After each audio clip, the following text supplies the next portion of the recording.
যে বইটা আমি কেন প্রশ্নগুলোর মধ্যে আমি বলছি, ধরুন অনেকগুলো বলবো না, আমি কয়েকটি বলছি। প্রথম অধ্যায় এসছি, জ্ঞান কি আমোদ হাসফাস নাকি সংশোধন শূন্য এক ভ্রমণ। আমরা যদি তৃতীয় অধ্যায়ে চলে যাই, এই অনিকেত্ব কি অন্য আর এক রকমের গার্হস্থ, যাকে আমি এই গ্রহজাগতিকতার সঙ্গে আমির বাইরের আমির সম্বন্ধ সূত্রে কল্পনা গুনি। আবার যদি 4 অধ্যায়ে চলে যায়, চতুর্থ অধ্যায়, এই কারণেই কি জীবনানন্দ নির্ঘুম রাতের ভেতর একা একা এমনই হেঁটে চোখ বুজে সরে যান এক পাশে, কি এক ইশারা মনে রেখে পুনরাবৃত্তির পথে। বারবার প্রশ্ন আছে। And when do you ask questions? আমরা প্রশ্ন কখন করি? যখন আমাদের there is a kind of information gap in the knowledge system, যেটা আমরা জানি না সেইটাকে জানার জন্য। বইটার যে স্টান্স সেটা হচ্ছে আমি জানি না, আমি জানতে চাইছি। এই যে জায়গাটাই হচ্ছে গুরুত্বপূর্ণ। এবং ইংরেজিতে আপনারা জানেন যে দুটো কথা আছে, আপনার ফ্রান্সিস বেকন বা মন্টেন যারা আপনারা পড়েছেন, বা মডার্ন পেইন্টার বলে একটা অসাধারণ প্রবন্ধ লিখেছিলেন শার্ল বোদলে, সেখানে 2 ধরনের দ্রষ্টার কথা বলছে। একটা হচ্ছে ফ্ল্যানিয়র আর একটা হচ্ছে ড্যান্ডি।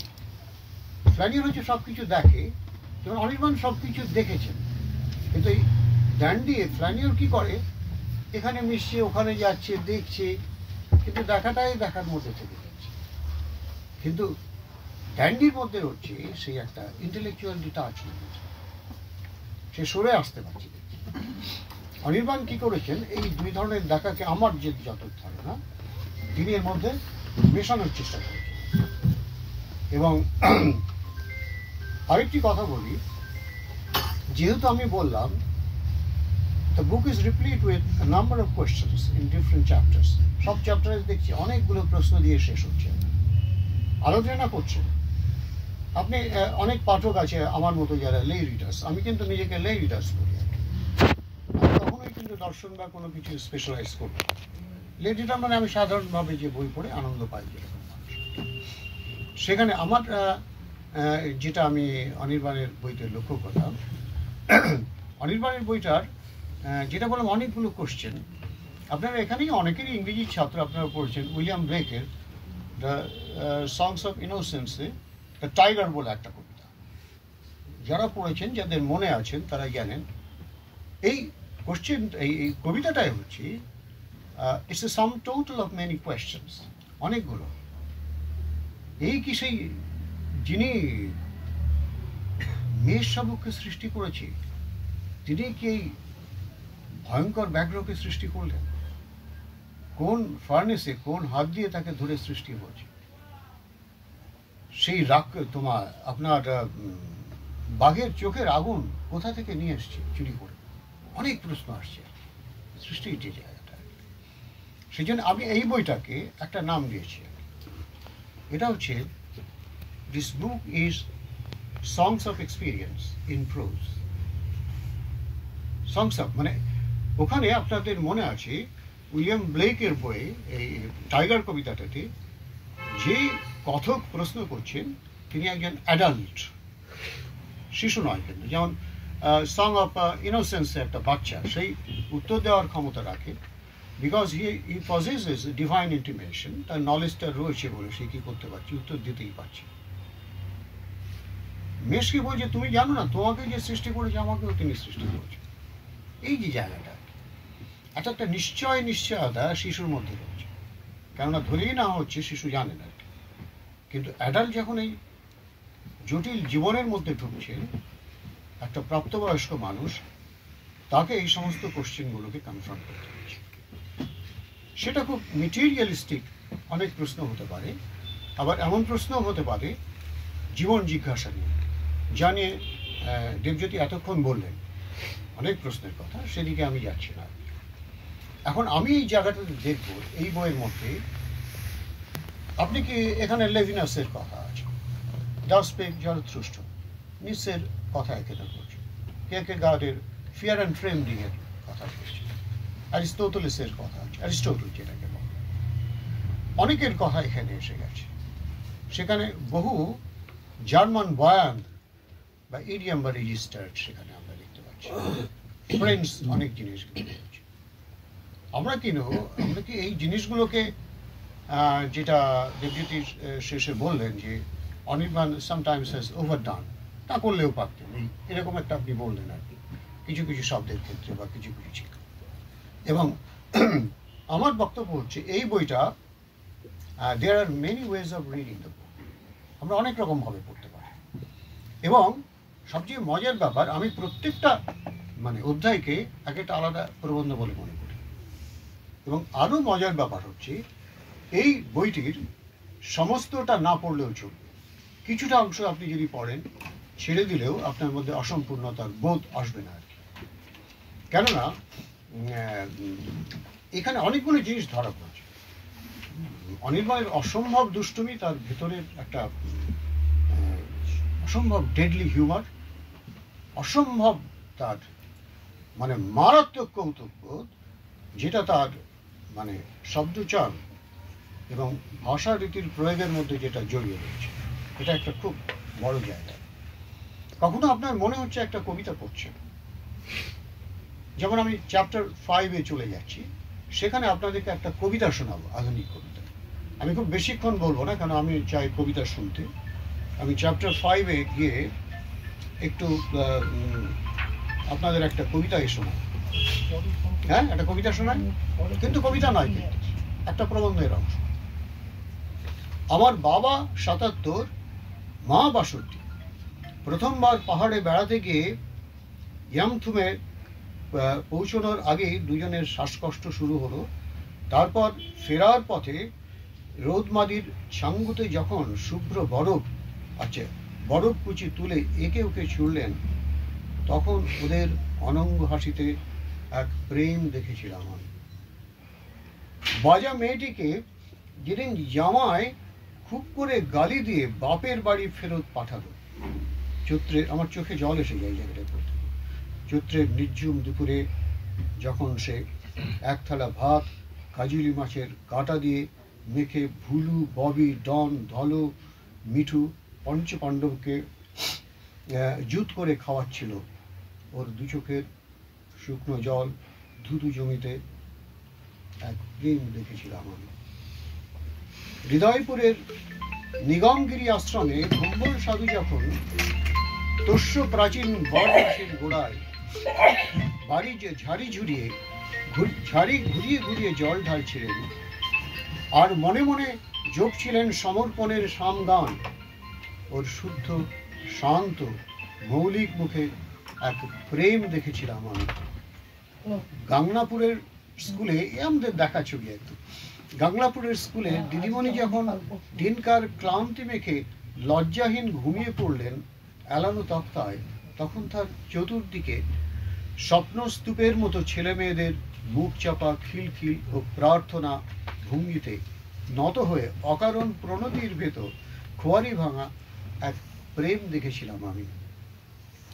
এবং অনির্বাণ নিউ ইয়র্কে গেছিল একটা পেপার পড়তে, সেই প্রসঙ্গ এসছে। বহুকাল পর নিউ ইয়র্কের বাড়িতে নববর্ষের রাত্রে সৌম্যধবল লরেন্স এবং কৃষ্ণকায় রাহুলের পশ্চাৎ দেশে ফ্রাইং প্যানের দু চার ঘা মেরে এতদিন কোথায় ছিলি বন্ধু বলে নিষিদ্ধ যক্ষের মতো তাকে জাপটে ধরেছিল, ওদের চুম্বন ক্লান্ত কৌস্তব মুখে এক প্রেম দেখেছিলাম। হোমোএরোটিসিজম কীভাবে আসলো, অথচ কীভাবে আশ্চর্যভাবে কবিতায় ট্রান্সফর্ম হলো। পিতৃপুরুষের সপ্তযান চক্রের মতো শেষহীন থুরথুরে বুড়ো যেদিন নিখুঁত রমণী ঝিনুক জাড়ির আধ ভেজা গামছায় গা মুছে সেটাকে দাওয়ার কোনায় জলুইতে পাট করে টাঙিয়ে রেখে রাখছিলেন, সেদিন ওদের যৌনতাবিহীন হিরণময় মুখে প্রেম দেখেছিলাম আমি। এটা কি আধুনিক কবিতা নয়? অত্যন্ত উঁচু মানের আধুনিক কবিতা মনে হবে, কিন্তু it's a part of the entire discourse. তারপরে অনির্বাণ যেটা করলেন, সেই সব কটি প্রেমের মুহূর্ত, এক একটি মৃত্যু এসে গেল কিন্তু। কিন্তু আমার যেটা বক্তব্য হচ্ছে, we can do without this part interpretation. সেই জন্য আমি যেটা বলতে চাইছি, একটা বই অনেক রকমভাবে পড়া যায়। আমি পড়বো, কিন্তু আরেকটা পাঠক সে মানে এত বিভোর হয়ে যাবে এই আধুনিক কবিতাটা পড়ে, যেটা আধুনিক কবিতার মতো দেখতে, but it's a part of an essay, chapter, একটা প্রোজ। আমি এইরকমভাবেই বইটাকে পড়তে চাই আর কি, এইরকমভাবে বইটা পড়তে চাই। যেটা চন্দ্রলেখাও বললেন, দেবজ্যোতিও বলে গেলেন যে অ্যাটাচমেন্ট ডিটাচমেন্ট প্রথম থেকে যে যে কি নোটটা স্ট্রাইক করলো, কিন্তু ওখানে যে মজার ব্যাপার আছে, এই যে মজার ব্যাপারটা হচ্ছে যখন ওই দুটি ডগস তাদের আনন্যাচারাল যে পজিশন, তাদের মাঝখানে মারছে জায়গাটা আর কি, এবং এখানে মজার ব্যাপারে তার ব্যাপার আগে যেটা ঘটছে, তার আগের ব্যাপারটা কিন্তু অপূর্ব সুন্দর। সেই সুন্দর জায়গাটা হচ্ছে এইটা আমাকে অভিভূত করে, এইটা আমাকে অভিভূত করে। কোন জায়গাটা করে? এই যে কার্তিকের ভাঙা দুপুর, এটাকে আমাকে কবিতার দিকে, কার্তিকের ভাঙা দুপুর, এখানেই আমি অভিভূত হয়ে যাই। তারপরে সেলুন থেকে চুলদাড়ি ছেটে অশোক বাড়ি ফিরছিল, এই লাইনটা আমার কাছে, এটা আমার কাছে খুব গুরুত্বপূর্ণ। কিন্তু কেন আমি কবিতার যে জায়গাটা বুঝি, সেন্সারি জায়গাটা আমার কাছে খুব। এখানে আমি অনেক কথা বলছি, এখানে আমাদের মানে আমার বন্ধুরা আছেন, আমার বন্ধু মনতোষ বাবু আছেন, আমার বন্ধু বাদল দত্ত আছেন, এবং যে সমস্ত কবিরা আছেন তারা অত্যন্ত উঁচু মানের। এখানে আমাদের সব্যসাচী এসছেন অনেক দূর থেকে ওকে আমন্ত্রণ করার জন্য, তারপরে অনেক বন্ধুরা এখানে আছেন, তাদের সামনে এত কথা বলছি কারণ আমি চাইছি পুরো ব্যাপারটা কি কবিতার দিকে ফিরিয়ে আনতে, যাতে আমাদের একটা ইয়েটা তৈরি হয়। তারপরে আর আমি কিন্তু প্রেমের লক্ষ্যই হলো অপর, এই জায়গাটা কিন্তু অপূর্ব, অসাধারণ, অসাধারণ। আমরা পড়তেও পারি, কিন্তু আমরা যদি না পড়ি তাহলে আমাদের অনেক পাওয়া, প্রাপ্তি কিন্তু অনেক ব্যাপার। এবং আমি শুধুমাত্র কয়েকটা জায়গা বলেই ছেড়ে দেবো, কেন বেশিক্ষণ কথা ভালো নয় বলা, বেশিক্ষণ কথা বলতে নেই, সেই জন্য আমি খুব সামান্য কিছু বলব। যেটা আমার একটা বহু জায়গায় খুব সুন্দর জায়গা আছে, আর মানে ওর যে ডেডলি হিউমার, ভাষার মধ্যে ভয়ঙ্কর ব্যাপার। ওই যে গজেন কাকাটা তো রেফার করলো, কিন্তু গজেন কাকা ওই যে ছোট্ট মোবাইলটা নিয়ে বসে বসে শুনছে গান, আপাত দৃষ্টিতে এই নির্বিকার মানুষটি সে প্যাসেঞ্জার ছেড়ে দিচ্ছে, কিছু করছে না, কিন্তু অনির্বাণ এত দুষ্টু যে তার অতীতটা বর্ণনা করতে লাগলো। সে যখন রাত্রির পাহারা দিতে গিয়ে অনির্বাণের বাড়িতেই সে ডাব চুরি করতে গেছে, এবং সে কিভাবে যখন সবাই জেগে গেছে বিপন্ন হয়ে in a state of nature লুঙ্গিটা মাথায় দিয়ে সে নেমে আসছে। এই যে জায়গাগুলো এর মধ্যে মজা রয়েছে, এবং মজাটাকে আমাদের বুঝতে হবে। একটা বই পড়তে গেলে আমরা যদি if we make a heavy weather of the book, ভারী করে ফেলে, তাহলে বইটা কিন্তু পড়বে না কেউ। হ্যাঁ, আমার কথা হচ্ছে যদি আমরা যদি ভাবি এই বইটা দর্শন নিয়ে, বইটা কেউ পড়বে না, খুব কম লোক পড়বে, হ্যান্ডফুল অফ পিপল। হ্যাঁ, আমি পড়বো না, আমি পার্সোনালি পড়বো না, যদি না তার মধ্যে এই বিষয়গুলো থাকে। এই একটা কথা। আচ্ছা, এই ব্যাপারটা এবার দেখুন, আমি একটা জায়গায় যাচ্ছি, আমি মানে খুব আমার ছোটোবেলার কথা মনে পড়ে যায়। সেই অসামান্য জায়গা, ওরা ক্যারাম খেলছে এবং ওরা সেই ঝুলন, ছোটোবেলায় অনির্বাণ ঝুলন খেলছেন ওর বন্ধুদের সাথে, কি অসামান্য ছবি এঁকেছেন। এইগুলো হচ্ছে আমাকে অভিভূত করে। ও কি করে লিখলো, আমি লিখতে পারলাম না। এত প্রায় 70 বছর বয়স হয়ে গেল, একটা তো লিখেও যেতে পারতাম কবি, সেটা করতেই পারলাম না। কিন্তু কি মারাত্মক কাজটা করেছে দেখুন। আমার বয়স তখন কত আর হবে, এই 7-8, বাড়িতে ঝুলন করছি, মুলিবাসের বেড়াগোলা ঘরের বাইরের দিক থেকে একখণ্ড শান বাঁধানা বারান্দা, যেখানে নাটায় পাটায় শিব শনি লক্ষ্মী সরস্বতী আমাদের সব ছুটছাট পুজো পার্বণ হয়।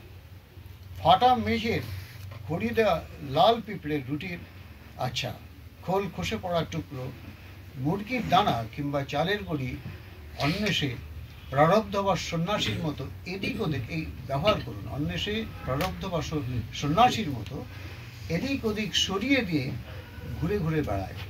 ওইখানে আমি, পিন্টু, তিয়াস এই তিনজন মিলে প্রতি বছর ঝুলন সাজায়। খেলনাপাতি তেমন কিছু নেই। এই জায়গাটা মানে আমি অনির্বাণ, তুমি দুর্দান্ত করেছো। তিয়াসের 4-5টা গাড়ি, 10-12টা সৈন্য, আর একটা প্লাস্টিকের হাতি, আর একটা মাটির সিংহ, একটা জিপ, গোটা 10 লিলিপুট, আর একটা বন মানুষ। এই যে সেন্স অফ এক্সপিরিয়েন্স, এটাই তো সাহিত্য, মানে আমার কাছে যেটা রয়েছে। আরও অনেক কিছু রয়েছে, কিন্তু এইখানে খুব খুব মজার ব্যাপার রয়েছে। এই যে জায়গাটা খুব স্পর্শ করলো আর কি। কিন্তু ওদের কিছু জিনিস চুরি হয়ে গেল। আপনার বইটা পড়লে, বইটা আমি পড়তে বলবো কেন জানো, অন্য কারণে, যে শুধু এখানে নিশ্চয় আছেন, ফ্রয়েড আছেন, জিগমুন্ড ফ্রয়েড আছেন, অনেকে আছেন আর কি, শুধু তাদের জন্য নয়।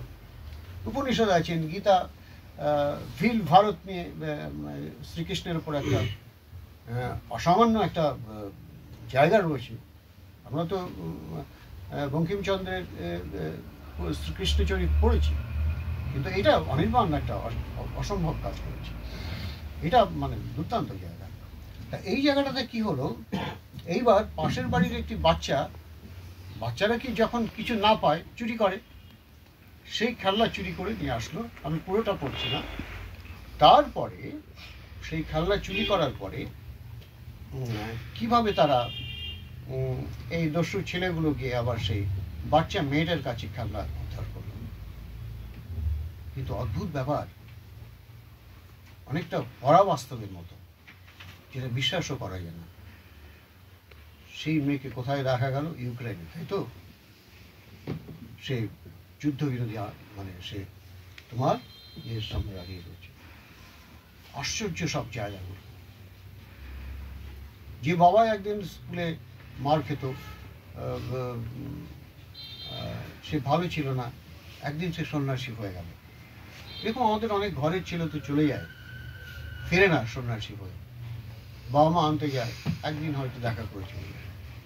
এই সমস্ত যেটা আমাকে স্পর্শ করেছে সেগুলো হচ্ছে ইন্টেন্স হিউম্যান সিগনিফিক্যান্স। মানুষের কথা এমনভাবে বলেছি যেটা একেবারে আমাদেরকে মুগ্ধ করে দেয়। অসামান্য সব ওর। তারপর ওর জেঠি জ্যাঠাইমার সেই আরেকটু জায়গাটা আছে, ওটা আপনারা নিজে বইটা কিনে পড়ে নেবেন। কিন্তু সেই জায়গাটা আমি একটু পড়ে, আমি বেশিক্ষণ আমার সময় নেব না, তাহলে ব্যাপারটা খারাপ হয়ে যাবে। অল্প কথায় বলি, যদিও আপনি আমাকে যদি বলতে বলেন আমি বহুক্ষণ বলে যাব।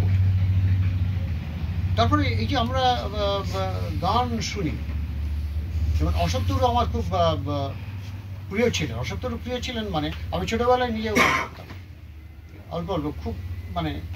এবং আমি আপনাদের বলে রাখি, এমন সময় গেছি, আমি প্রথম মাস্টারমশাইয়ের গান শিখেছিলাম, 5 টাকা দিয়ে গান শিখেছিলাম, রবীন্দ্রসঙ্গীত। এবং আমি অসত্যরুকে ভীষণ পছন্দ করতাম, কারণ হচ্ছে আমি ডান হাতে বেলোটা বাজাই, এই হাত দিয়ে ইয়ে করি। অসত্যরুর যে জায়গাটা, সেই অসাধারণ একটা গান, মোর ভাবনারে কি হয় মাতাল। এবং এই যে রসের সঞ্চার যেটা হচ্ছে, রসতত্ত্ব সম্বন্ধে অনেকেরই বাংলার লোক রয়েছে, আপনারা জানেন অভিনব গুপ্তের কথা। এবং সেই রস সঞ্চারিত হয়েছিল প্রথমে রবীন্দ্রনাথের মনে শুনে, সেই রস গেল হচ্ছে অসত্যরু যিনি গান গাইলেন, সেটা সঞ্চারিত হচ্ছে অনির্বাণের মধ্যে, মানে যে একজন শ্রোতা, এবং সে কিভাবে সেটাকে বলছে। এবং অনির্বাণ যেভাবে লেগেছে, ওর প্রোজটা একদম অলৌকিক একটা প্রোজ, যেটা প্রায় পৌঁছানোই খুব কঠিন। অনেকগুলো জায়গা আছে সেগুলো আমার মনে হয় মানে অলৌকিক, মানে এমন কাজ করে ফেলেছে মাথায় হাত দিয়ে বসার মতো, এটা আমি তাই মনে করি বইটাকে আর কি। এটা প্রশংসা করছি না, আপনারা পড়লেও মনে হয় এরকম মনে হবে। এবং শেষ পর্যন্ত সেই প্রশ্ন এসে যাচ্ছি, সেই প্রশ্ন কিন্তু অশোকতরুতে, অশোকতরুর গানে ছড়িয়ে কি করে আমাতে সংযোগের কোন প্রমায় কোন সূত্রে জমানো পলাশ ফুলের মতো রক্তিম করলো অনেকে। কি আশ্চর্য প্রশ্ন দিয়ে এই জায়গাটা আপনি শেষ করলেন। এই যে জায়গাগুলো, আরেকটি জায়গা বলি আমি শেষ করবো, বেশি বলবো না, বেশি বলার প্রয়োজন নেই, কেননা আমি যা বলতে চেয়েছি আমার বলা হয়ে গেছে। আরেকটি অনেক 3-4টে ছিল, কিন্তু ওর মধ্যে আমি যাব না। আমি 116 পাতায় সম্ভবত কিছু দেখব, 116 পাতাতে। এবং যেটা হচ্ছে 124 পাতা, হ্যাঁ 124-এ চলে যায়।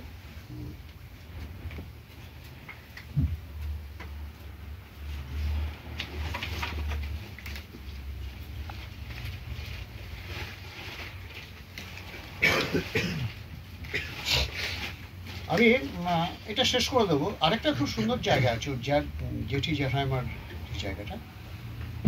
তারা খুব নিঃসঙ্গ, একসময় তারা কত কিছু খেতেন, এখন তাদের পথ্য অল্প খাওয়ার। এই যে জায়গাগুলোকে মানে সত্যি নিজেদের প্রায় বুড়ো হয়ে গেছি, আর একটু পরে এই অবস্থা দাঁড়াবে, সেইগুলো খুব ভাবা যায়। আরেকটি জায়গা আমি ভাষার মধ্যে ওর ডেডলি হিউমার, এইটা দিয়ে আমি শেষ করব। কিন্তু যেটা হচ্ছে জরা সংক্রান্ত, জরা নিয়ে আর কি, এটা আমি সবটা পড়বো না। এখানে যজাতির কথা আছে, অনেক প্রসঙ্গ আছে, যেটা মহাভারতে আপনারা পড়েছেন জানেন। জরা হলো সময়, যে সময় স্রোতের মতো দেহের উপর দিয়ে, দেহের ভেতর দিয়ে সনসন বয়ে যায়। আশ্চর্য কবিতা, আশ্চর্য কবিতা। আমিও কবিতা লিখি, চিরন্তন বললো, কিন্তু এখনো আমি নিজেকে বলি আমি dabbler in poetry, dabble in poetry. মানে খুব কমিটমেন্টই ওরকম কোনোদিন লিখিনি। আমার খুব সৌভাগ্য, আমার প্রিয় ছাত্ররা ছিলেন, তারাই জোর করে বই পড়িয়েছেন, এবং অনেকেই চিরন্তন যেটা বলল। কিন্তু যেটা আমি বলতে চাইছি এখানে, অনির্বাণের বইতে যে কবিতার উপাদান বা কবিতা অসতর্কভাবেই হয়তো লিখেছে গদ্যের মধ্যে, ওখানে আমি পৌঁছাতে পারবো না। এইটা হচ্ছে আমি বললাম আর কি। আচ্ছা, এইবার একটু আমরা যাব। আমাদের কায়েত পাড়ার গনুদার মা উঠতি বয়সে ডাক সাহিত্যে সুন্দরী ছিলেন, এইটা বলে আমি আমার বক্তব্য শেষ করি। মজাটা দেখুন, আর মজাটা লক্ষ্য করতে হবে। কিন্তু এটা হচ্ছে চিরন্তন, humour is one kind of violence. হ্যাঁ, ভয়ঙ্কর একটা ভায়োলেন্স। যখন বউ হয়ে পাড়ায় আসেন, তখন এই হলদি বরণ এয়তিকে পাড়ার লোকজন বড় আদর করে নাম দিয়েছিলেন মন্দাকিনী। এই সেদিনও ঠাকুরুন যখন গলায় তুলসী মালা ও নাকে রসকলি কেটে কীর্তনের আসরে একবার বলরে মধুমাখা হরিনাম বলরে গাইছিলেন, তখন হারমোনিয়াম বাদক সূর্যপাল কুঞ্জ কাকার দিকে আর চোখে তাকিয়ে ওর ধবল চিকন দেহের দুলুনি দেখে বলে বলে বলে উঠছিলেন, ওফ, এখনো। কি মানে ভয়ঙ্কর জায়গাটা আপনার ভেবে দেখুন, কি ভয়ঙ্কর ব্যাপার। কিন্তু this is the truth, this is how men look at women. এটা হচ্ছে এই যে মেল গেজের কথা আপনারা যারা ইংরেজি পড়েছেন বা যারা, তারা জানেন আর কি, this is how people look. এবং কিন্তু যেটা আমার বক্তব্য হচ্ছে মানে ডেডলি হিউমার, এই যে ভাষার মধ্যে এই জায়গাটা বলতে, এবং তারপরে উফ এখনো। কিন্তু এর মধ্যে কন্ট্রাস্টটা, কিন্তু এখানে কিন্তু অনির্বাণের বিষয় কিন্তু নট টু টিটিলাইট এইরকম না। তার উদ্দেশ্য হচ্ছে গভীরতর একটা জায়গা। সেইটা হচ্ছে কি, সেই জায়গাটা হচ্ছে আমাদের যে ট্রানজিটেন্স, ট্রানজিটরিনেস, নশ্বরতা, ডিকে, এই জায়গাটা কিন্তু মানে এই জায়গাটা কি বারবার এবং সেই মন্দাকিনীর কি হলো দেখুন, সেই টাইকেন যখন মারা গেলেন তখন খাটিয়ায় তার ঝিরঝিরে দেহ, সারা মুখে গ্যাংগ্রিন, পচা ঘা, ঠোঁটের নিচে গলে পড়া ফুসকা, লাইকেন প্লানাসের চামড়া যেন মরছে ধরা লোহা, তাকানো যাচ্ছিল না। ধনার বড় পিসি বড় আক্ষেপে বিড়বিড় করে ভোলার মাকে বলেছিল, সেই মন্দাকিনী না? একে যদি আপনি কবিতা না বলেন, হ্যাঁ, সেই চিরন্তন ওটা কি বলেছিলেন ওয়ার্ডসওয়ার্থ একটা প্রফেসি, there is no essential difference between the language of poetry and the metrical composition. সত্যি তাই নেই, কিন্তু সত্যি কিন্তু তাই না।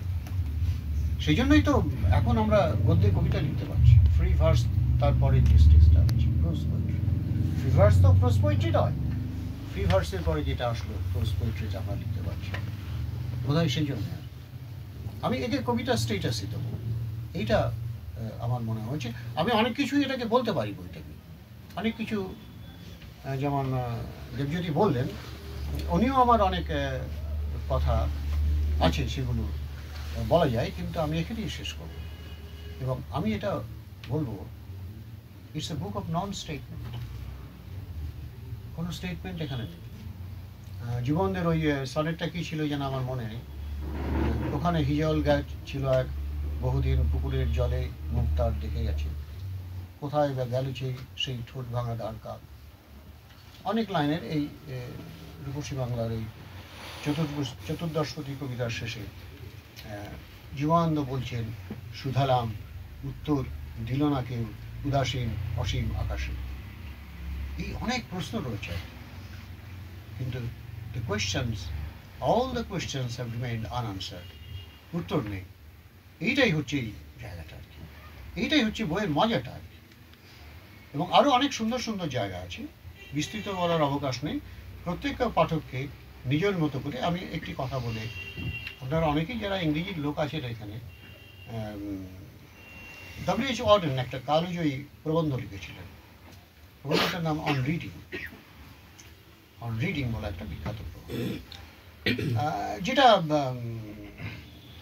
এমন কবি নেই, মানে অডেনোত্তর কলেজে তারা রেফার করেননি। আমি যে ক্রিটিক্যাল টেক্সট তাদের পড়েছি, কখনো না কখনো তার প্রবন্ধটার কথা বলেছেন কবিরা, কিন্তু আমি সমালোচকদের কথা বলছি, যেন সাহিত্য সমালোচক সরাসরি সেখানে আমি খুব কম লোকের, যেমন নর্থপ ফ্রয় বা কিছু কিছু লোকের ব্যাপারে ইন্টারেস্ট আছে, কিন্তু আমি যেটা নিজে করি, কবিদের লেখা